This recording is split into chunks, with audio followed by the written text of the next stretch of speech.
வணக்கம். All in one zone devotional சேனலுக்கு உங்களை அன்புடன் வரவேற்கிறேன்.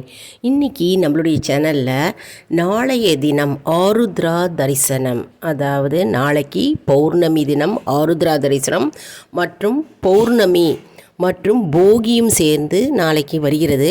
நாளைக்கு ஆருத்ரா தரிசனத்தை பற்றி நம்ம முழு விவரமாக பார்க்கலாம். ஆருத்ரா தரிசனம்னா என்ன, அதனுடைய பூஜை, விரதம் மற்றும் பலன்களை பற்றி நம்ம முழு விவரமாக தெரிந்து கொள்ளலாம். அதற்கு முன்னால் நம்மளுடைய சேனலை தான் ஃபர்ஸ்ட் டைம் பார்க்குறவங்களா இருந்தாலும் சரி, சப்ஸ்கிரைப் பண்ணாமல் பார்க்குறவங்களா இருந்தாலும் சரி, நம்ம சேனலை சப்ஸ்கிரைப் பண்ணிக்கோங்க. கூடவே அந்த பெல் பட்டனை ப்ரெஸ் பண்ணிக்கோங்க. ஆல் என்கின்ற ஆப்ஷனையும் ப்ரெஸ் பண்ணிக்கோங்க. அப்போ தான் போடுற வீடியோஸ் எல்லாம் உடனுக்குடன் நோட்டிஃபிகேஷனில் தெரிய வரும். வாங்க நம்ம இப்போ வீடியோக்குள்ளே போகலாம். அதாவது மார்கழி மாதத்தில் வருகின்ற பௌர்ணமியும் சரி, திருவாதிரை நட்சத்திரமும் சேர்ந்து வருகிறதுங்க. அந்த நாளில் சூரிய உதயம் ஆகும்போது சிவபெருமான் காட்சி அளிக்கிறார். அந்த காட்சியை தான் ஆருத்ரா தரிசனம் என்று அழைக்கப்படுகிறது. அதனால் நாளைய தினம் பௌர்ணமி, போகி தினமும் சரி மற்றும் திருவாதிரை நட்சத்திரமும் நாளைக்கு வருதுங்க. அதனால் நாளைக்கு ஆருத்ரா தரிசனம் நம்ம கொண்டாடப்படுகிறது. இந்த ஆருத்ரா தரிசனம் எதற்காக, யாருக்காக தரிசனம் கொடுக்கிறார் என்பதை நம்ம பார்க்கலாம். சரி, நம்ம இப்போது ஆருத்ரா தரிசனம் வரலாறை பற்றி பார்க்கலாம். பல்லாயிரம் ஆண்டுகளுக்கு முன்பாக பார்வதி தேவியுடைய தீவிர பக்தை இருந்தாளாம். தீவிர பக்தை அவளுடைய பேர் திரிதேலிகா. திரிதேலிகா அவளுக்கு திருமணம் ஆகிவிட்டதாம். திருமணம் ஆன 3வது நாளே அவளுடைய கணவன் இறந்து விட்டாராம். அதாவது அந்த காலத்தெல்லாம் திருமணம் ஆன பிறகு 4வது நாள் தான் சாந்தி முகூர்த்தம் வைப்பார்களாம். ஆனால் இவளுக்கு 3வது நாளே கணவன் இறந்து விட்டாராம். இவள் அழுது கொண்டு கதறி பார்வதி தேவியிடம் முறையிட்டாளாம். பின்னர் பார்வதி தேவி தன்னுடைய பக்தையுடைய கதறலை கேட்டு மனமுருகி சிவபெருமானிடம் சென்று பிரார்த்தனை செய்தாராம். அதாவது சிவபெருமான் என்ன செய்தாராம், அவர் யமலோகத்தை ஒரு பார்வை பார்த்தாராம். தீவிர யமலோகத்தை ஒரு பார்வை பார்த்தாராம். யமலோகத்தை பார்வை பார்த்தவுடன் என்ன யமதர்மராஜா செய்தாராம், உடனே அந்த திரிதேலிகாவுடைய அந்த பெண்ணினுடைய கணவனுக்கு உயிர் பிச்சை கொடுத்தாராம். உயிர் பிச்சை கொடுத்தவுடன் உயிருடன் எழுந்து வந்தாராம்.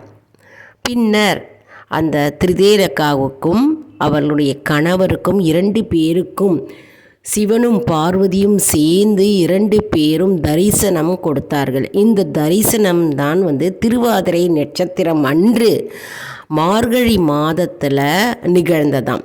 அதனால் திருவாதிரை நட்சத்திரம் கூடிய பௌர்ணமி நேரத்தில் மார்கழி மாதத்தில் ஆருத்ரா தரிசனம் என்று அழைக்கப்படுகிறது. இந்த தரிசனத்திற்கு பெயர்தான் ஆருத்ரா தரிசனம். அதாவது தன்னுடைய பக்தையுடைய அழுகுரல் கேட்டு மனமுருகி பார்வதி தேவி அவளுக்கு உதவி செய்திருக்கிறாள், உயிர் பிச்சை கொடுத்திருக்கிறாள். பின்னர் தரிசனமும் கொடுத்திருக்கிறார். அதனால் இதற்கு ஆருத்ரா தரிசனம் என்று அழைக்கப்படுகிறது. அதனால் ஆருத்ரா தரிசனம் அன்று அனைத்து கோயில்களிலும் அபிஷேகம், ஆராதனை நடைபெறுகிறது. அதாவது மார்கழி மாதத்தில் திருவாதிரை நட்சத்திரத்தில் அன்னைக்கு பௌர்ணமி தினத்தன்று இந்த ஆருத்ரா தரிசனம் வருகிறது. அதனால் இதற்கு சிறப்பு வாய்ந்த நாளாக இந்த நாள் கருதப்படுகிறது. அதனால் நாளைக்கு அதிகாலையில் எழுந்து குளித்துவிட்டு சிவன் கோயிலுக்கு சென்று நாம் சிவனை வழிபடுவதால் நம்முடைய பாவங்கள் நீங்கும் என்பது ஐதீகம். ஆருத்ரா தரிசனத்திற்கு இன்னொரு வரலாறு இருக்குங்க. அதாவது அந்த காலத்தில் பல்லாயிரம் ஆண்டுகளுக்கு முன்பாக சேந்தனார் என்கின்ற ஒரு வனம் இருக்கிறது. அதாவது அடர்ந்த காடாம். அந்த காடு சேந்தனார் என்கின்ற காடாம். அந்த காட்டில் முனிவர்கள் அனைவரும் கடவுள் இல்லை, இறைவன் இல்லை என்று அவர்கள் கர்மம்தான் உயர்ந்தது என்று கூறி அவர்கள் வேள்வியை மூட்டினாராம். அதாவது அவர்கள் ஹோமம் நடத்தினாராம். கடவுளே இல்லை, கர்மம்தான் உயர்ந்தது, கர்மம்தான் ஜெயிக்கும் அப்படின்ட்டு அவர்கள் வேள்வியை ஹோமத்தை நடத்தினாராம். இதை கண்டவுடன் சிவபெருமானுக்கு கோபம் வந்ததாம். அவர்கள் ஆணவத்தை அடக்கும்படி சிவபெருமான் அந்த முனிவர்களுக்கு பாடம் கற்பிக்க வேண்டும் அப்படின்னு சிவபெருமான் பிச்சாடனர் என்ற வேடத்தில் அழகிய பிச்சாடனராக முனிவருடைய இல்லத்தில் வீட்டிற்கு வந்தார்களாம்.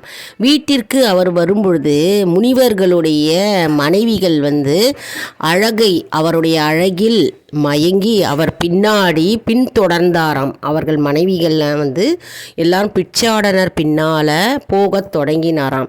இதை கண்டு கோபம் அடைந்த முனிவர்கள் என்ன செய்தார்களாம், அந்த ஹோமம் நடத்தி கொண்டிருக்கும் போது அந்த ஹோமத்திலிருந்து மத யானை, வில்லு, அம்பு மற்றும் மான், உடுக்கை, தீப்பிழம்பு மற்றும் அனைத்து அஸ்திரத்தையும் சிவபெருமான் மீது, அதாவது அந்த பிட்சாதனர் மீது ஏவினாராம்.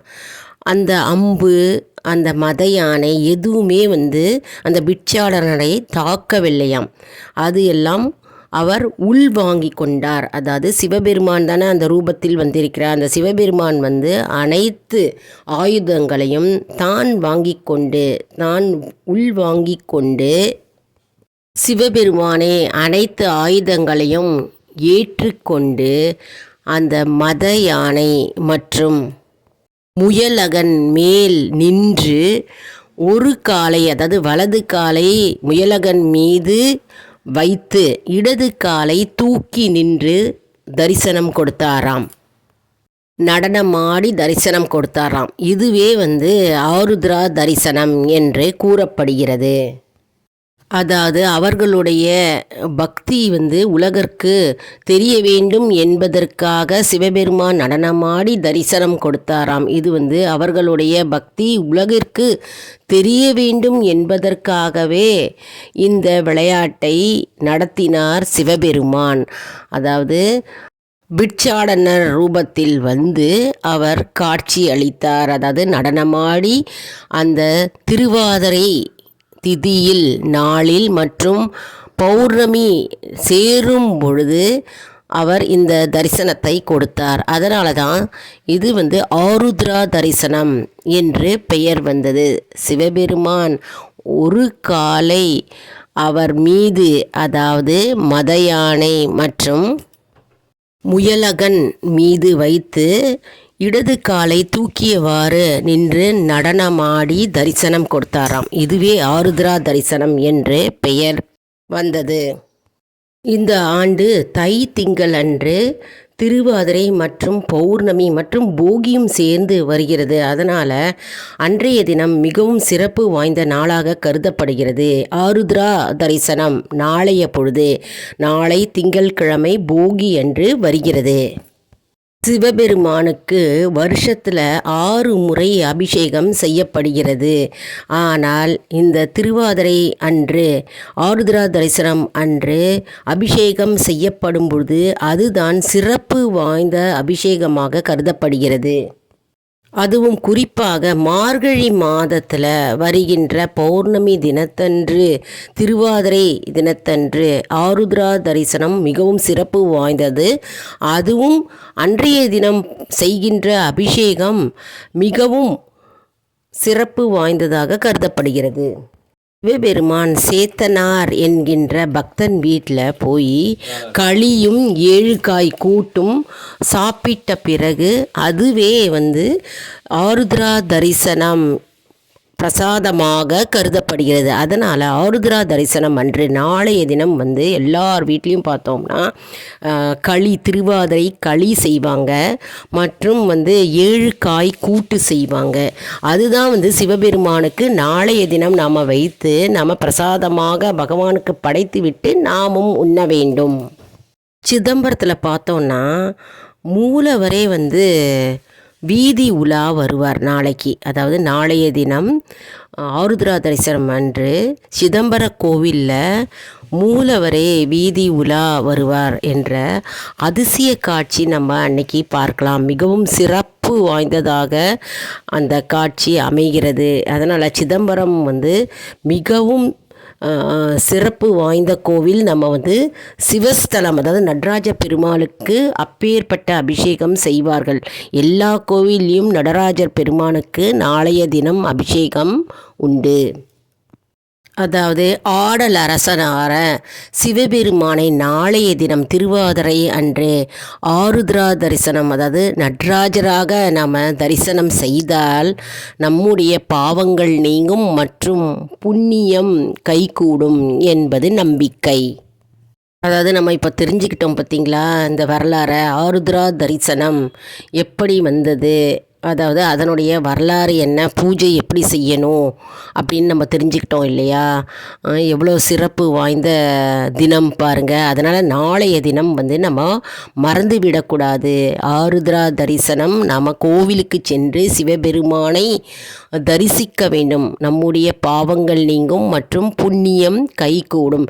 வீட்லேயும் நம்ம ஒரு நெய் விளக்கு ஏற்றி நம்ம தூப தீபம் காண்பித்து சிவபெருமான் படத்தை துடைத்து விட்டு சந்தன குங்குமம் வைத்து பூக்களால் நம்ம அலங்கரித்து திருவாதிரை களியும் நம்ம கூட்டு 7 காய் கூட்டு செய்து நம்ம சிவபெருமானுக்கு படைத்து நாமும் உண்ணலாம். மற்றும் நாளைய தினம் போகி வருது அப்படின்றதுனால எல்லார் வீட்லேயும் பாயசம் செய்வோம். பாயசம், வடை, சுண்டல் செய்வோம். அப்படி இல்லைன்னா போளி தட்டுவோம், அப்பம் குத்துவோம். நம்ம நாளைய தினம் போகியும் சேர்ந்து வருகிறது. மார்கழி மாதத்தில் வருகின்ற நாளைக்கு பௌர்ணமியும் திருவாதிரையும் சேர்ந்து வருகிறது. மிக மிக மிக அற்புத நாளுங்க, அற்புதமான நாள் நாளைக்கு.